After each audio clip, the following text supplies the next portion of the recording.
नमस्ते, मैं हूं रविंद्र गौतम और अब मैं बात करने जा रहा हूं उस बड़े फैसले की जिसने वैश्विक व्यापार व्यवस्था को पूरी तरह हिला दिया है।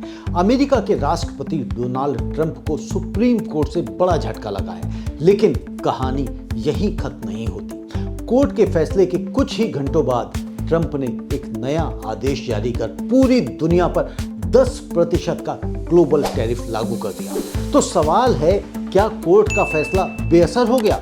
भारत को फायदा होगा या नुकसान? और क्या अमेरिका को अब अरबों डॉलर रिफंड करने पड़ेंगे? आइए विस्तार से समझते हैं इस कहानी को। अमेरिका के supreme court of the United states ने 6-3 के बहुमत से फैसला सुनाया कि राष्ट्रपति ने जो टैरिफ लगाए थे वो असंवैधानिक थे। ये टैरिफ लगाए गए थे international emergency economic powers act यानी IEEPA के तहत, जो मूल रूप से राष्ट्रीय सुरक्षा आपातकाल से निपटने के लिए बनाया गया कानून है। कोर्ट ने साफ कहा, राष्ट्रपति को अलग अलग देशों पर डिफरेंशियल टैरिफ लगाने का अधिकार ही नहीं है। टैक्स लगाने का अधिकार संविधान के अनुसार कांग्रेस को है। मुख्य न्यायाधीश जॉन रॉबर्ट्स और अन्य जजों ने कहा कि IEEPA में टैरिफ लगाने की स्पष्ट अनुमति नहीं। लगभग 175 अरब डॉलर की वसूली पर अब सवाल खड़े हो गए हैं। 1500 से ज्यादा कंपनियां रिफंड का दावा कर सकती हैं, लेकिन ट्रंप का जवाब, नया रास्ता। कोर्ट के फैसले के तुरंत बाद ट्रंप ने नया आदेश जारी किया। इस बार टैरिफ लगाया गया है ट्रेड एक्ट ऑफ 1974 की सेक्शन 122 के तहत। इस प्रावधान के अनुसार राष्ट्रपति 150 दिनों तक 15% तक का टैरिफ लगा सकते हैं। कांग्रेस की तत्काल अनुमति जरूरी नहीं। अब अमेरिका ने 24 फरवरी से 10% का ग्लोबल टैरिफ लागू करने की घोषणा कर दी है। ट्रंप ने कहा, नथिंग चेंजेस, यानी उनकी रणनीति बदली है लेकिन लक्ष्य नहीं। अब सबसे बड़ा सवाल, भारत क्या करेगा? तो पहले भारत पर 25% का रेसिप्रोकल टैरिफ था। फिर भारत अमेरिका फ्रेमवर्क डील के तहत इसे 18% तक लाने की बात हुई, लेकिन अब व्हाइट हाउस अधिकारी के अनुसार भारत फिलहाल 10% टैरिफ देगा। ट्रंप कह रहे हैं कि भारत टैरिफ देता रहेगा। भारत सरकार ने कहा है कि वे सुप्रीम कोर्ट के फैसले का अध्ययन करेगी।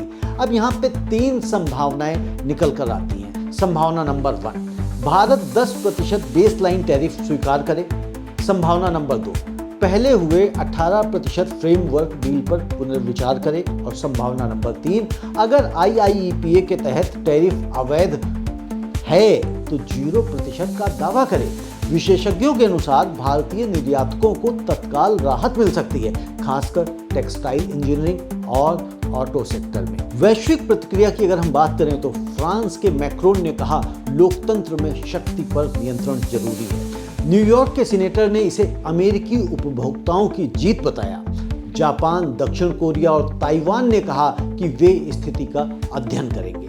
अब इसका अगर हम एक इकोनॉमिकल इम्पैक्ट देखें तो ब्लूमबर्ग के अनुमान के अनुसार 10% ग्लोबल टैरिफ से अमेरिका की औसत प्रभावी टैरिफ दर 16.5% तक जा सकती है। अगर छूट जारी रही तो 11.4% तक रह सकती है।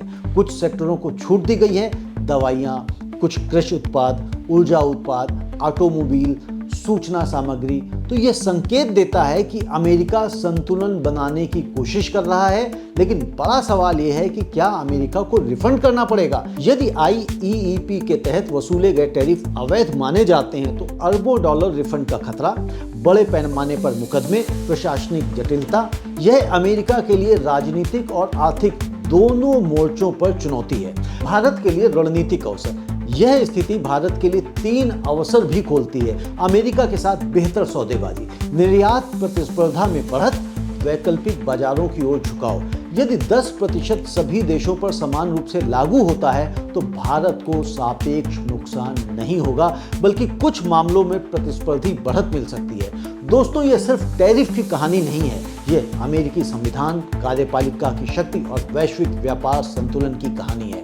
सुप्रीम कोर्ट ने राष्ट्रपति की शक्ति पर रोक लगाई। ट्रंप ने नया कानूनी रास्ता खोज लिया।